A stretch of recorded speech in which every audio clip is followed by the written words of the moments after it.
Good day, Ruger. Unlike with other firearms companies, Colt never stopped innovating. After they had big success with the Ruger Standard and Ruger Single 6, they decided to turn to rifles. And the first ever Ruger rifle was a pretty awesome rifle indeed. The Ruger Deer Stalker Carbine, a tube-fed 44 Magnum semi-auto pistol caliber carbine. That thing got extraordinarily popular, but ended up being discontinued due to the high manufacturing costs. Now, the Deerstalker carbine would fade into obscurity, but a rifle was created to be its companion, and that rifle was the Ruger 1022. This is pretty much one of the most popular rifles on the market today.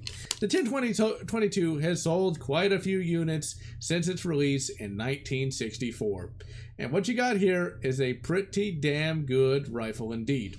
Now, I grew up shooting 1022s. In fact, I was quite fond of 1022s, but they eventually got kind of boring, to be perfectly honest. And so when it came time for me to buy my own 22 rifle, I ended up purchasing a Henry Standard, and I have loved that thing to this day. But I've wanted a 1022 that was semi-auto, that had a red dot, where I could just go to the range and have a lot of fun blasting targets. And so, I've kept that on the back burner. I thought of a number of different 22s I could get, but, well, I ended up choosing the 1022 simply because I came across a absolutely epic 22 long rifle ammo haul using a website called BrickSeek.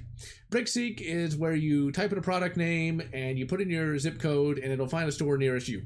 I did that with some 22 LR ammo, found it, got it, and I thought to myself, you know, this is a good time to get a 22 rifle, especially with the gundemic going on. So I typed in 1022 into BrickSeek, found one at a Walmart near me, and $230 later, I had me a 1022. So what we got here is a 2020 production 1022. So what is a 1022? If you've never heard of it before, this is a semi-automatic 22 LR carbine. Now this has an 18.5 inch barrel, which is a little long for a carbine, but it's still a fairly compact rifle. The length of pull is absolutely excellent. When I was a kid, it didn't feel too big, and as an adult, it doesn't feel too small. This superficially resembles an M1 carbine, but it has its own twist to it. Most notably the fact that unlike with the M1 carbine, it has a flat top receiver, which you can easily add an optics mount to. What I have on here is a Monstrum Tactical Picatinny rail and a Chinese cheaper red dot. Now, when you first buy this rifle, it will come with a grand total of one BX1 mag, a Weaver rail, which is a bit old-fashioned for 2020, and a gigantic lock for this thing. There's more metal in that lock than there is in the bloody gun. Really, if they were going to waste, they could spend their money better. You don't need a giant lock for this bloody thing. You know, maybe tone down the lock a little bit and include, oh, I don't know, an Allen wrench so you can disassemble this thing. Not everyone is going to have a PC carbine in addition to this. Now then, this does not have a last round bolt hold open, unfortunately, which is kind of annoying. But I guess it was economically expedient, or maybe it would have made the design less reliable. Whatever the case may be, if you want to lock the bolt back, this does have a manual bolt hold open. Let's see if we can get that in frame there. Where you hold the bolt back, push it down, and it will hold the bolt. Now, one thing that's kind of funny is that happens. How do I make bolt go forward? This is such a problem for many shooters that there's actual aftermarket parts that cost like $10-20. So when you do this, it'll go forward. The Ruger PC carbine, which is in many respects based on this design, actually fixes that. But this isn't broken. Now, in all reality, you're not going to be locking the bolt back that much. In fact, the rifle even comes with a chamber flag, so you really don't even need to do it at all. So, what you do to get that to go forward is you hold it all the way back with your thumb. I've tried to explain this on many occasions and no one seems to get it. You hold it all the way back with your thumb, and then you push up on the bolt hold open. There'll be a little channel cut into that. Not a channel, there'll be a little hole cut into that. You push the hole, you finger the hole, never mind. You'll hear a click, just like in real life, and the bolt flies forward. Now, this is a blowback design, but the powder fouling is not nearly as bad as you would think, and I shot a hell of a lot of rounds for this particular video, and I wasn't getting malfunctions due to fouling. This might be blowback, but it's not nearly as dirty as one might think. Now, let's take a look at our magazines, ladies and gentlemen. There are a number of different magazines sold for this, but the magazine that put this rifle on the market was this.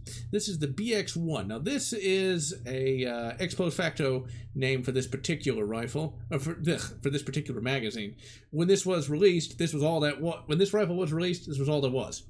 This is a 10-round rotary magazine. It's highly reliable, and it fits flush with the rifle, meaning you can do... It's also somewhat easy to put in backwards, as we can tell, meaning you can do bench rest shooting pretty easily, and you can put this on a rack pretty easily. It's a fairly nice design, but it's still a 10-rounder, and that's a bit limiting. It's a bit limited compared to today, but it definitely is California compliant. What we have here is the Texas compliant BX25 magazine.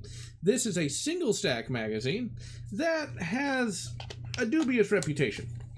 Now, putting this thing in is a little difficult. Unlike, instead of like with the BX10, you don't just pop it in like you would like an AR mag. It's a rock and lock like an AK mag. It takes a little getting used to. Now, this does not work with an older 1022. There's some dimensional change between this and an older 1022 that makes this completely incompatible. This will jam all the time with an older 1022, and I have no idea why. One other change between this and an older 1022 is it has that extended mag catch. That thing is absolutely excellent for getting the mags out quickly. But the mag catch was pretty good too. It was designed so that it wouldn't be accidentally bumped and have the magazine fall out. Now, accidentally bumping this thing and having the magazine fall out is probably not all that likely, but it is easier than with a more internal design. Now then, ladies and gentlemen, we've got a few other elements to talk about with this rifle, one of which you can't easily see, and that is the barrel. That is a cold hammer forged barrel, which is nothing short of exceptional. Ruger apparently has cold hammer forged barrels in all of its firearms, including the Ruger Standard, which is pretty bloody cool indeed. Now, the aftermarket market for this thing is considerable.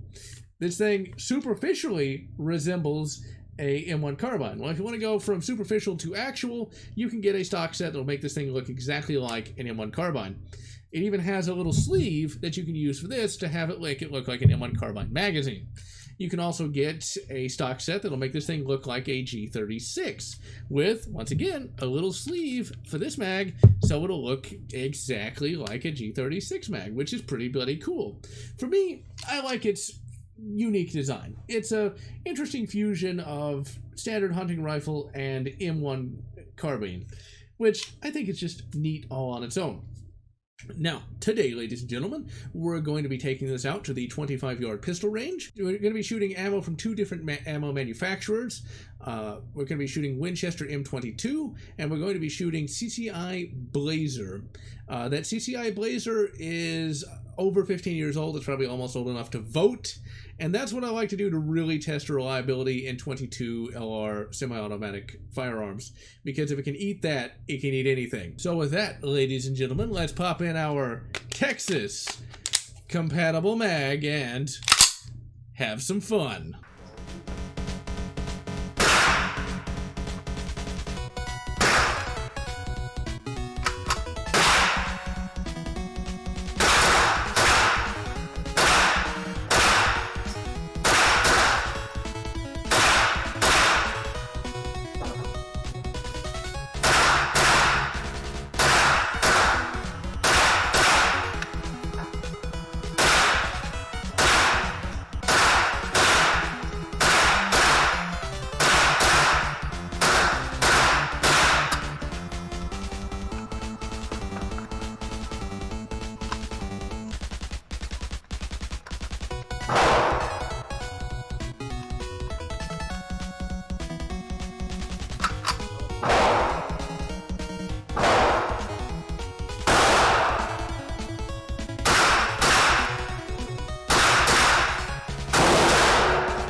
as you can see, ladies and gentlemen, this is nothing short of exceptional.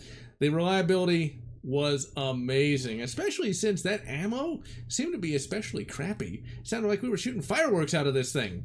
But it ate it. There were a few malfunctions here and there, but they were easily cleared due to the almost AK-like design of this thing. Now, these magazines functioned 100% flawlessly. In fact, they were no less reliable than the BX1 magazine. What's kind of funny is we pop in the BX1 magazine here, and we get a dead round. Now, I actually used two different BX1 magazines. I used this modern manufacture one and one from the 90s. And both function perfectly fine in this rifle. And every BX25 mag I put in this thing worked amazingly. Now, what's rather interesting is I used 25 rounds of that ancient CCI Blazer, and this fed 100% flawlessly. The accuracy is just absolutely exceptional. This particular Chinese cheapo has a very fine red dot and allowed me to get a very good sight picture on a lot of those really, really small targets. Now, some of those targets I couldn't actually see because it was so far away and the color was much too light for me to make out from the background. But even with that, I got some really good bloody hits with this thing. Now, with all that in mind, ladies and gentlemen, do I recommend this rifle? I do recommend you go on Brickseek and see if you can find one of these for your own, because damn, is the 1022 a really fun rifle, and I cannot recommend it enough. And so I'm GeneralLotz, wishing you good 1022 carbine and good Texas compatible 25 round magazine, whatever makes you happy. If you enjoyed this video, please consider subscribing, and if you can, please consider supporting me on Patreon so that I can continue bringing you this great content.